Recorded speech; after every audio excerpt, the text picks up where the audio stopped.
Something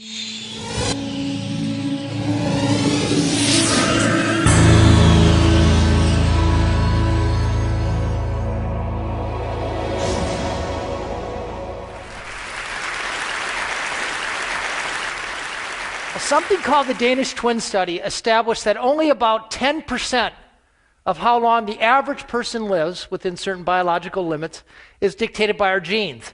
The other 90% is dictated by our lifestyle. So the premise of Blue Zone is if we can find the optimal lifestyle of longevity, we can come up with a de facto formula for longevity.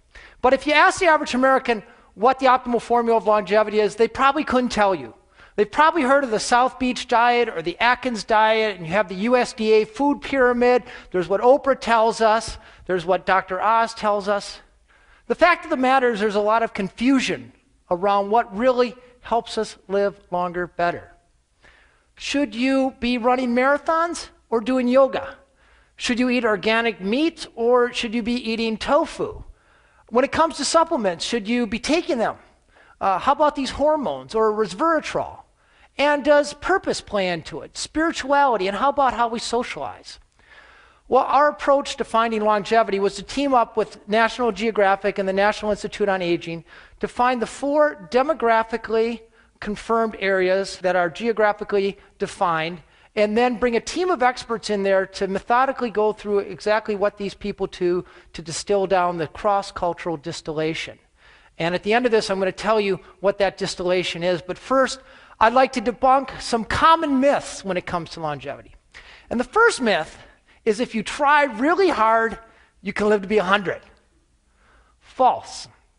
The problem is only about 1 out of 5,000 people in America live to be 100. Your chances are very low. Even though it's the fastest growing demographic in America, it's hard to reach 100. The problem is that we are not programmed for longevity.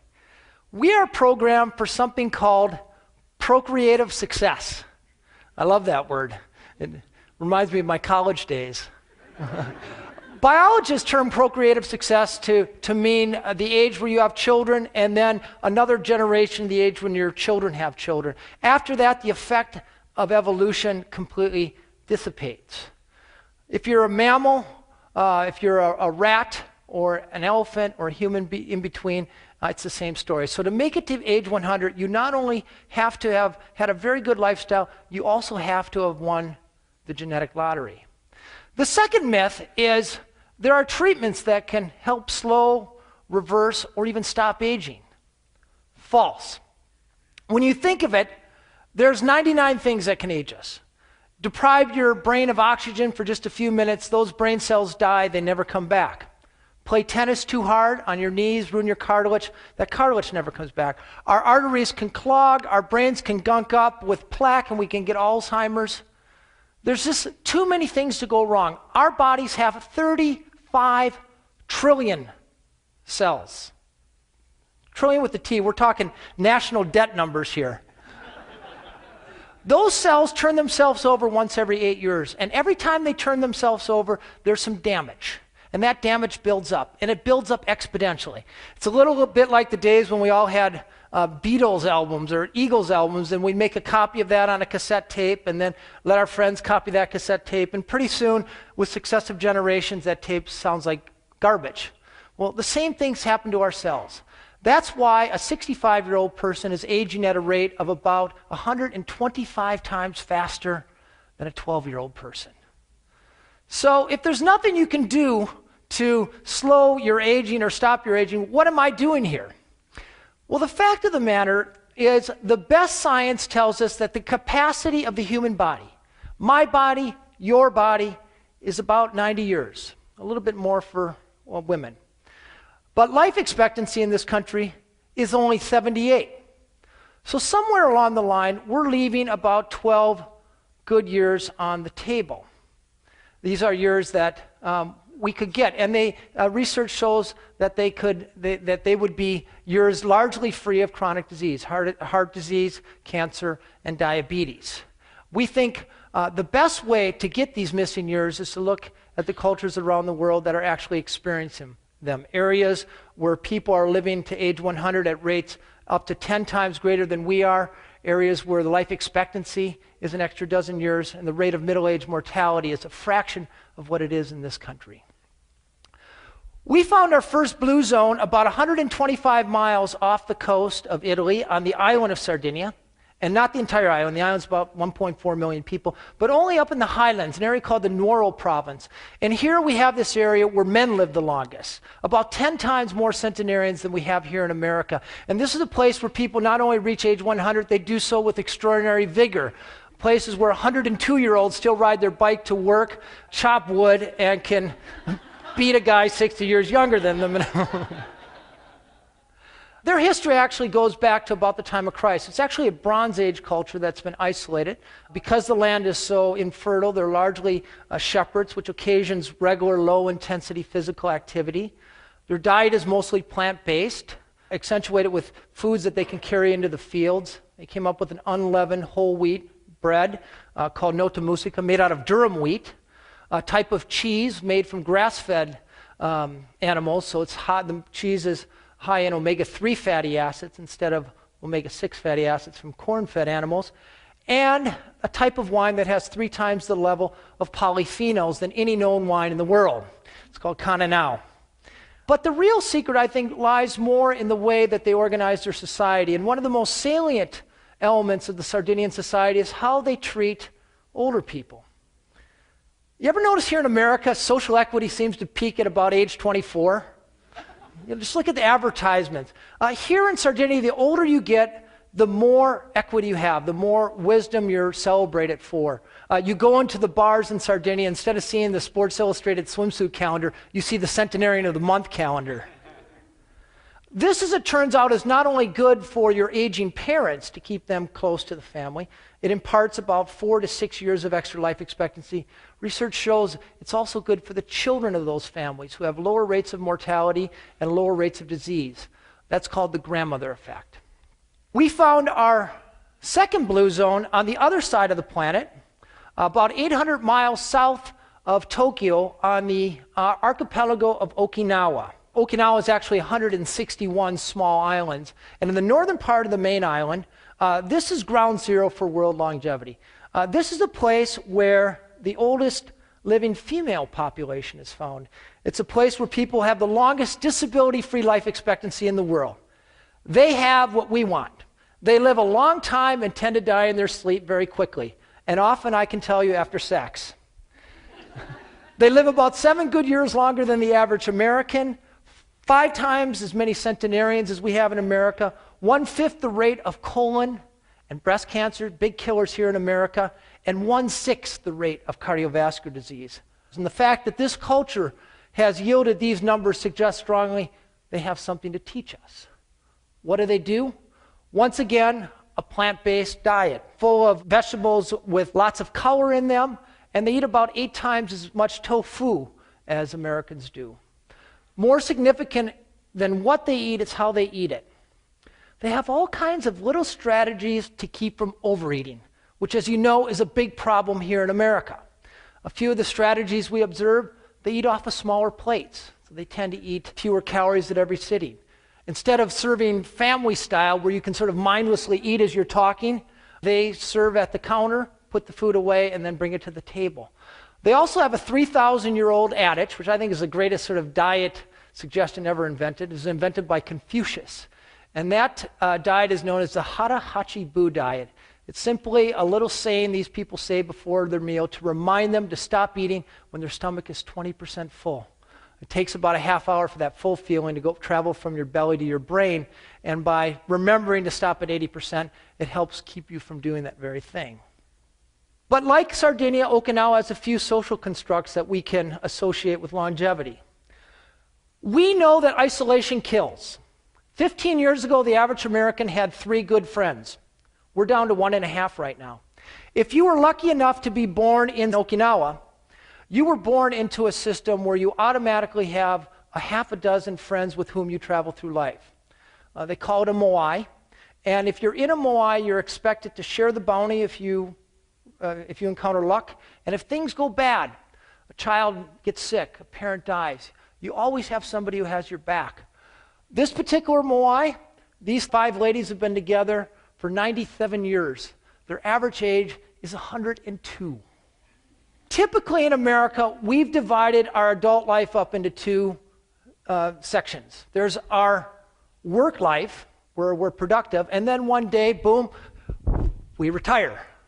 And typically that is meant retiring to the easy chair or going down to Arizona to play golf.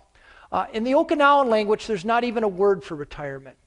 Instead, there's one word that imbues your entire life, and that word is ikigai. And roughly translated, it means the reason for which you wake up in the morning. And for this 102-year-old karate master, his ikigai was carrying forth this martial art.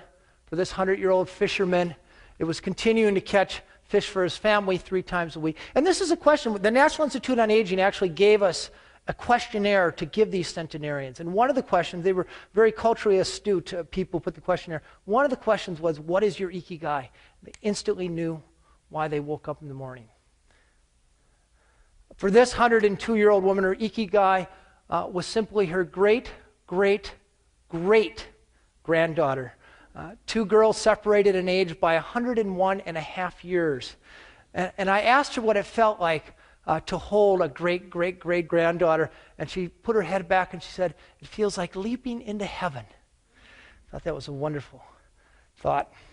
My editor at Geographic wanted me to find America's blue zone, and for a while we looked on the prairies of Minnesota, where actually there's a very high proportion of centenarians, but that's because all the young people left. So we turned to the data again, and we found America's longest lived population among the Seventh-day Adventists concentrated in and around Loma Linda, California. Adventists are conservative Methodists.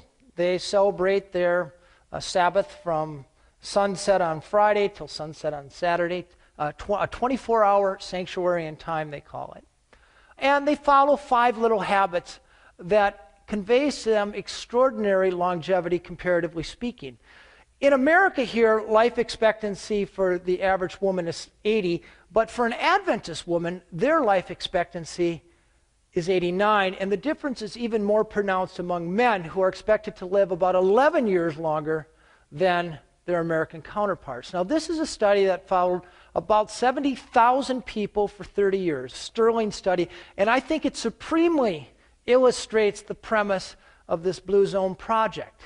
This is a heterogeneous community. It's white, black, Hispanic, Asian. The only thing they have in common are a set of very small lifestyle habits that they follow ritualistically for most of their lives. They take their diet directly from the Bible, Genesis chapter 1, verse 26, where God talks about legumes and seeds, and on one more stanza about green plants, ostensibly missing his meat. They take this sanctuary in time very serious. For 24 hours every week, no matter how busy they are, how stressed out they are at work, where the kids need to be driven, they stop everything and they focus on their God, their social network, and then hardwired right in the religion are nature walks. And the power of this is not that it's done occasionally. The power is it's done every week for a lifetime. None of it's hard. None of it costs money. Adventists also tend to hang out with other Adventists. So if you go to an Adventist party, you don't see people swilling Jim Beam or rolling a joint. Instead, they're talking about their next nature walk, exchanging recipes, and yes, they pray. But they influence each other in profound and measurable ways. This is a culture that has yielded Ellsworth Wareham. Ellsworth Wareham is 97 years old. He's a multimillionaire. Yet when a contractor wanted $6,000 to build a privacy fence, he said, for that kind of money, I'll do it myself. So for the next 3 days, he was out shoveling cement and hauling poles around. And predictably, perhaps, on the 4th day, he ended up in the operating room. But not as the guy on the table, the guy doing open heart surgery. At 97, he still does 20 open heart surgeries every month. Ed Rawlings, 103 years old now, an active cowboy, starts his morning with the swim, and on the weekends he likes to put on the boards, throw up rooster tails. And then Marge Deton. Marge is 104. Her grandson actually lives in the Twin Cities here. She starts her day with lifting weights. She rides her bicycle. And then she gets in a root beer-colored 1994 Cadillac Seville and tears down the San Bernardino Freeway, where she still volunteers for 7 different organizations. I've been on 19 hardcore expeditions. I'm probably the only person you'll ever meet who rode his bicycle across the Sahara Desert without sunscreen. But I'll tell you, there was no adventure more harrowing than riding shotgun with Marge Deton. A stranger is a friend I haven't met yet, she would say to me.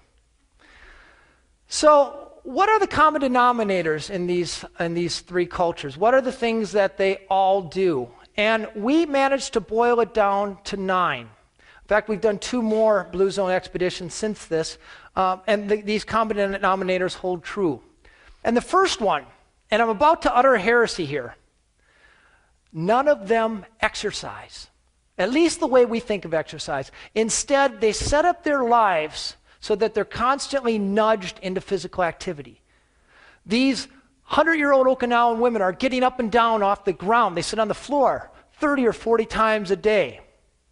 The Sardinians live in vertical houses, up and down the stairs. Every trip to the store or to church or to the friend's house occasions a walk. They don't have any conveniences. There's not a button to push to do yard work or housework. If they want to mix up a cake, they're doing it by hand. That's physical activity. That burns calories just as much as going on the treadmill does. When they do intentional physical activity, it's things they enjoy. They tend to walk, the only proven way to stave off cognitive decline, and they all tend to have a garden. They know how to set up their life in the right way so they have the right outlook. Each of these cultures take time to downshift. The Sardinians pray, the Seventh-day Adventists pray, the Okinawans have this ancestor veneration. But when you're in a hurry or stressed out, that triggers something called the inflammatory response, which is associated with everything from Alzheimer's disease to cardiovascular disease. When you slow down for 15 minutes a day, you turn that inflammatory state into a more anti-inflammatory state. They have vocabulary for sense of purpose. Ikigai, like the Okinawans. You know, the 2 most dangerous years in your life are the year you're born because of infant mortality and the year you retire. These people know their sense of purpose and they activate it in their life. That's worth about 7 years of extra life expectancy. There's no longevity diet. Instead, these people drink a little bit every day, not a hard sell to the American population. They tend to eat a plant-based diet. Doesn't mean they don't eat meat, but lots of beans and nuts. And they have strategies to keep from overeating, little things that nudge them away from the table at the right time. And then the foundation of all this is how they connect. They put their families first, take care of their children and their aging parents. They all tend to belong to a faith-based community, which is worth between 4 and 14 extra years of life expectancy if you do it 4 times a month. And the biggest thing here is they also belong to the right tribe. They were either born into or they proactively surrounded themselves with the right people. We know from the Framingham studies that if your 3 best friends are obese, there's a 50% better chance that you'll be overweight.